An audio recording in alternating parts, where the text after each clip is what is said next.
Ang pelikula ay itinakda noong 1952 sa panahon ng kasagsagan ng Korean War. Sa simula, ipinakita ang isang grupo ng mga sikat na Chinese snipers na tinatawag na Fifth Squad, gumagala sa nagyayelong burol. Kilala sila sa kanilang katumpakan, katatagan at dedikasyon sa trabaho. Nalaman natin na kasalukuyan nilang tinutugis ang mga sundalong Amerikano. Bilang pinuno ng pangkat, inilabas ni Leo ang kanyang binocular habang sinusubaybayan ang ilan sa mga Amerikanong sundalo. Pagkaraan ng ilang sandali, itinalaga niya ang bawat miyembro ng squad na tirahin ang kanya-kanyang target. Agad na pumosisyon ang squad at nagsimulang paputukan ang kani-kanilang mga specific target. Sa loob ng ilang segundo, inakala nilang ang lahat ng kalaban ay patay na. Ngunit isang Amerikano ang bumangon, nagpapahiwatig na isa sa miyembro ng squad ay sumablay sa kanyang target. Tinarget ni Leo ang kalaban ngunit sa kanyang pagkabigla, agad nakaposisyon ang kalaban sa track na may machine gun at sinimulang ratratin sila. Ang squad ay mabilis na naghiwa-hiwalay at humiga, habang si Leo ay gumulong patagilid upang maiwasan ang mga pag-atake. Pagkatapos itinutok niya ang kanyang sniper sa kalaban at tinapos siya ng isang malinis na putok.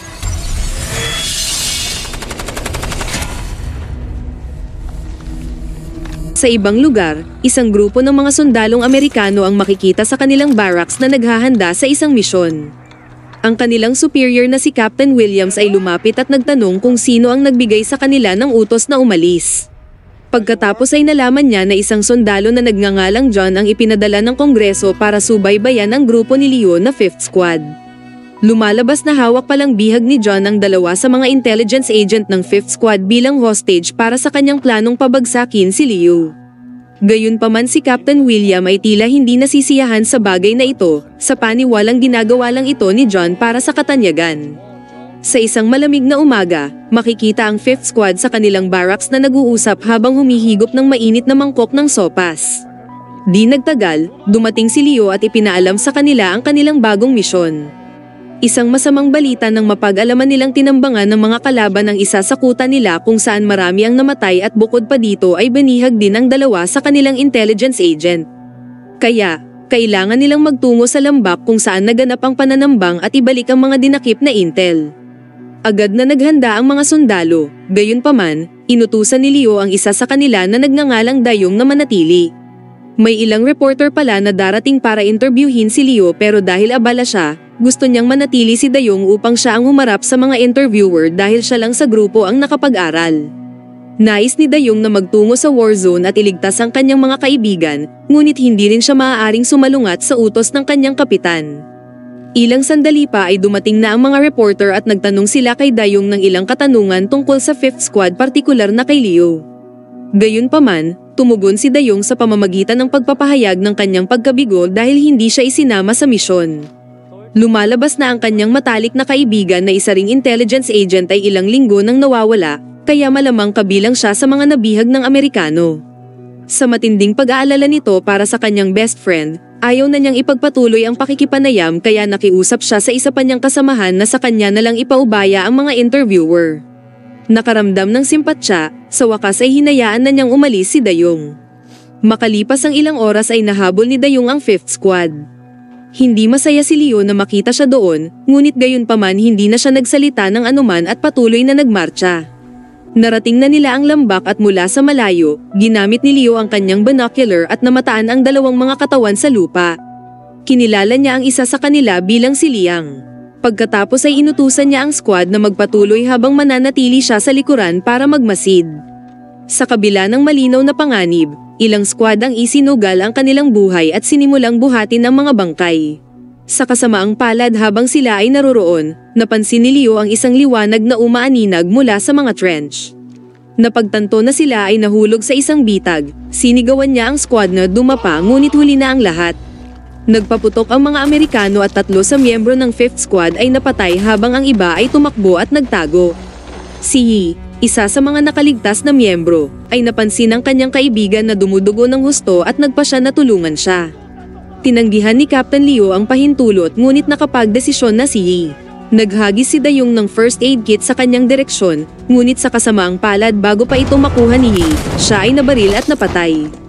Ang umatake ay walang iba kundi ang Amerikanong sundalo na si John. Pagkalipas ng ilang minuto, gumawa si Leo ng isang diskarte para makalapit siya sa squad. Inutusan niya ang tatlo sa kanila na sugpuin ng putok ang lokasyon ng kalaban habang gagamit si Dayong ng isang sandok upang matunton ang kanilang eksaktong kinaroroonan. Sa lalong madaling panahon, ang magkabilang panig ay nagsimulang magpalitan ng putok. Sinamantala ang pagkakataong ito, sa wakas ay nalaman na ni Dayong ang kinaroroonan ng mga kalaban. Gamit ang impormasyong ito, ginamit ni Captain Leo ang kanyang hindi matatawarang sniping skills para patayin ang isa sa mga kaaway. Kasunod nito, tumakbo siya papunta kay Dayong at sinigawan siya ng marahas, sinisisi siya sa pagkamatay ni Yi dahil sa basta-basta nitong paghagis ng first aid kit kanina na hindi nag-iisip. Pagkatapos, isang batang Koreano na nagngangalang Yuan ang pumasok sa larangan ng digmaan. Sinimulan niyang hilahin ang walang malay na katawan ni Liang, na nagudyok kay John at Leo na bumaril malapit sa kanya upang pukawin ang kanyang atensyon. Makalipas ang ilang sandali, hinikayat ng mga sundalong Amerikano si Yuan na lumapit, at bigla nila siyang hinila. Samantala, gumawa ang 5th Squad ng diskarte kung paano makukuha ang katawan ni Liang habang ang mga kalaban ay kasalukuyang abala kay Yuan. Isang miyembro ng squad na si Chubby, ay nakahanap ng malaking metal shield at nagpas siyang ikabit ito sa kanyang likuran bilang panangga, itinali sa pamamagitan ng lubid habang hinahawakan ng grupo. Si John at kanyang mga kasama ay sinimulang barilin si Chubby ngunit nanatiling matatag si Chubby hanggang sa kasamaang palad, pinuntirya ni John ang lubid, dahilan para maputol ang lubid at tuluyang may hayag at mapatay si Chubby.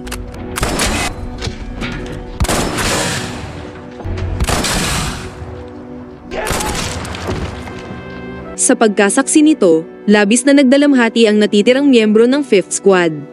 Pagkatapos noon ang batang si Yuan ay pinakawalan na at lumapit sa katawan ni Liang upang iturok ang hiringgilya na isang adrenaline ayon sa hiling ni John. Sa ilang sandali, si Liang ay nagkaroon ng malay na ikinagulat ng 5th Squad. Lumalabas na magkakilala pala si Yuan at Liang dahil karaniwan na sa mga intelligence agent ang pakikipagkaibigan sa mga lokal na residente. Sandaling nag-usap ang dalawa, bago umalis ang batang lalaki sa larangan ng digmaan. Pagkatapos, bumuo ng isang plano si Leo kung paano mapupuksa ang mga Amerikano isa-isa. Ang dalawang miyembro ng squad ay nagsimulang maghukay ng trench ng mas malalim upang pukawin ang atensyon ng kalaban. Sa parehong oras, sina Leo at Dayong ay nananatiling alerto at itinutok ang kanilang rifle patungo sa trench ng kalaban. Gaya ng inaasahan, nahulog ang mga Amerikano sa kanilang panlilinlang nang paputokan nila ang pala, na nagbigay ng sapat na panahon kina Dayong at Leo para tumbahin sila. Nanggagalaiti si John kaya gumamit siya ng machine gun sabay pinaulanan ang dalawang miyembro ng squad sa trench. Tumakbo ang mga ito subalit mayroon palang mga patibong na bomba sa trench na nagresulta sa kanilang agarang pagkamatay. Ang tanging natira na lang sa miyembro ay si Leo, Dayong, at Laor. Sa puntong ito ang tatlo ay medyo nawawalan na ng pag-asa, pero dahil miyembro sila ng 5th Squad, nagpasya silang lumaban hanggang sa huling hininga. Kaya naman, bumuo muli sila ng panibagong estratehiya. Nagawa nilang maisahan ang mga kalaban at napatay ang isa sa kanila.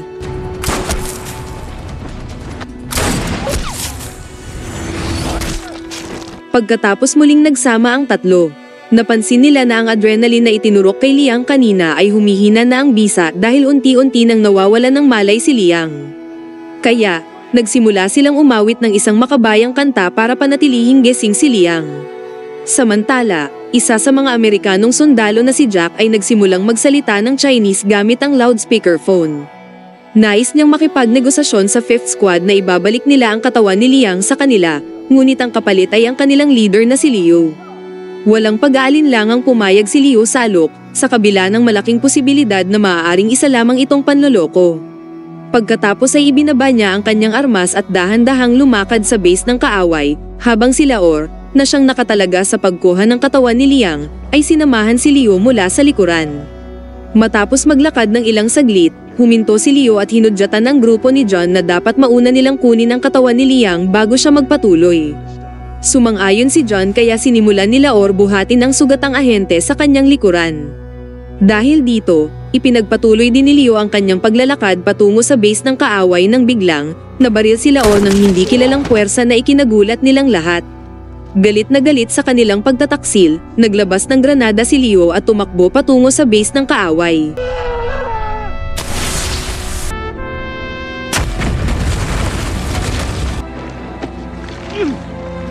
Samantala, buhay pa si Laor ngunit hindi na makagalaw dahil sa tinamong sugat sa binti. Kaya, hinagisan siya ni Dayong ng lubid at hinimok siyang magpatuloy kasama si Liang. Sa kabilang banda, si John at Jack ay buhay pa ngunit nagtamo din ng pinsala. Pagkatapos ay ibinunyag na si Captain William pala ang nag-utos ng hindi inaasahang pagbaril kay Laor. Nakipag-ugnayan siya kay John at kinagalitan siya dahil hinayaan niyang makawala si Liang, na ang taong ito pala ay may hawak na highly classified top secret information. Dagdag pa ni Captain Williams na kapag nakarating ng impormasyong ito sa kaaway, sisiguruhin niyang mapaparusahan si John sa court-martial. Napagtanto ni John na malaking pagkakamali ang nagawa nila, at naisip na kaya pala gano'n na lamang kadesperado si Leo ibuwis ang kanyang buhay alang-alang kay Liang. Pagkaraan ng ilang sandali, dumating si Captain Williams sa pinangyarihan kasama ang isang malaking bilang ng mga sundalo. Nais niyang mahuli ng buhay si Liang at piliting isiwalat ang mga impormasyon mula sa kanya. Samantala, si Laor ay nagpapatuloy sa pagbalot ng lubid sa walang malay na katawan ni Liang. Si John na naiinis na sa utos ng kapitan, ay kinuha ang kanyang rifle at tinuluyang barilin si Laor sa dibdib na agarang ikinamatay nito. At ngayon tanging si Dayong na lang ang natitirang miyembro ng 5th Squad at nasa mga kamay na niya ang pagsasakatuparan ng misyon. Biglang iminulat ni Liang ang kanyang mga mata at sinimulang alisin ang mga bendahe sa sugat niya sa katawan. Napansin niya si Dayong sa di kalayuan at nagpatuloy sa pagsulat ng isang bagay sa bendahe gamit ang sariling dugo. Sa kasamaang palad, napansin ni Captain Williams ang mga aksyon na ito ni Liang at napagtanto na balak ni Liang ipasa ang top secret intel kay Dayong. Inutusan niya si John na kumilos, at kaagad binaril ni John ang magkabilang kamay ni Liang para pigilan siya sa pagsusulat.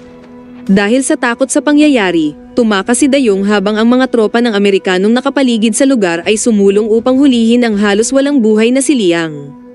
Pagkatapos ay inihatid nila siya sa kanilang base para gamutin, ngunit matalinong naglabas ng hiringgilya si Liang upang wakasan ang sariling buhay. Si Dayong na nasaksihan ng lahat ng ito mula sa kanyang posisyon, ay nanggalaiti sa galit at nagpas siyang tapusin ang mga kaaway. Palipat-lipat siya ng posisyon habang inaasintang patayin ang bawat sundalong Amerikano na hindi man lang nagmimintis. Pagkatapos ay pansamantalang nilisan ni Dayong ang lugar at nagplano ng sariling diskarte. Samantala, sinisisi ni Captain Williams si John sa pagkamatay ni Liang at patuloy siyang sinisigawan. Sobrang nadismaya si John hanggang sa puntong gusto na niyang patayin ang kapitan, gayunpaman sa huling sandali, nagawa niyang pakalmahin ang sarili. Sa wakas ay dumating na ang mga heavy artillery at ilang armas bilang kasang-ayon sa kahilingan ni Captain Williams. Agad silang nagpaputok ng mga mortars, pinupuntirya ang burol kung saan nagtatago ang huling miyembro ng 5th Squad na si Dayong.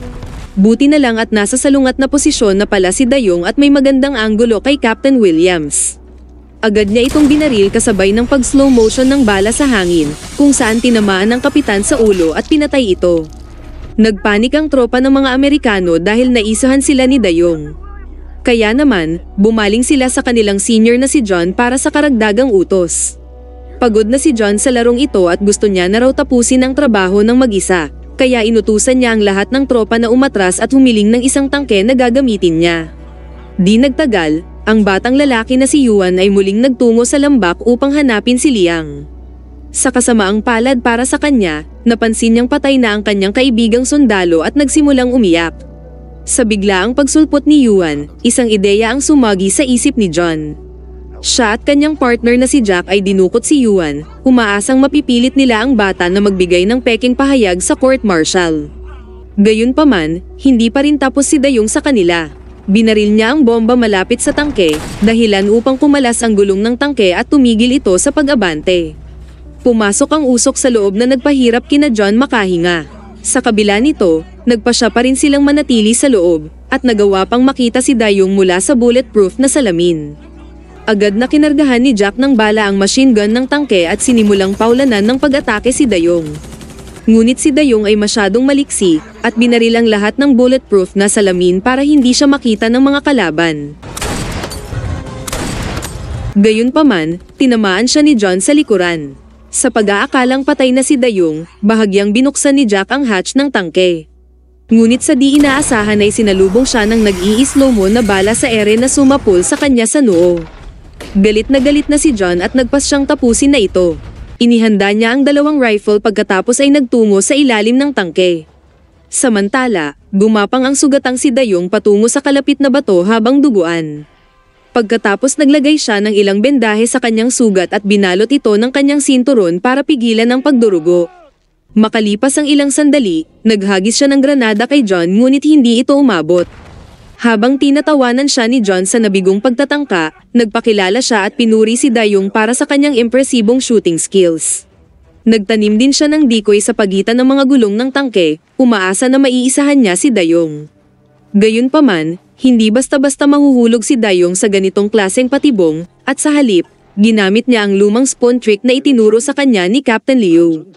Sa pamamagitan ng teknik na ito, agad niyang nalaman ang posisyon ni John, at nang pinaputukan ni John ang sandok, bigla siyang gumanti ng putok kung saan tumpak na tumama ito sa scope ni John na naghatid sa kanyang kamatayan. Pagkatapos agad niyang pinuntahan ang patay na katawan ni John at kinuha ang isang pahayagan na naglalaman ng mga larawan ni Leo at ng iba pang miyembro ng 5th Squad. Pumasok siya sa tangke at pinakawalan si Yuan. Tinanong niya ang bata kung mayroon ba siyang candy. Lumalabas na matagumpay pa lang naipasa ni Liang ang mensahe kay Dayong na may nakasulat na, "Child Candy." Ang tinutukoy niyang bata ay walang iba kundi si Yuan, at sa kanyang buhok, may isang piraso ng candy na inilagay ni Liang. Ang candy ay naglalaman ng isang maliit na gusot na papel at pagkatapos na makita ito, umuwi na ang dalawa. Habang naglalakad, nasalubong nila ang grupo ng mga sundalo na dumating para i-rescue sila. Ipinasa ni Dayong ang intel sa kanyang senior. Ang intel ay naglalaman ng paparating na plano ng pag-atake ng US laban sa People's Volunteer Army. Nagtapos ang pelikula ng banggitin ng senior ang bawat pangalan ng 5th Squad, nagpapahiwatig na ang kanilang liga siya ay mananatili magpakailanman.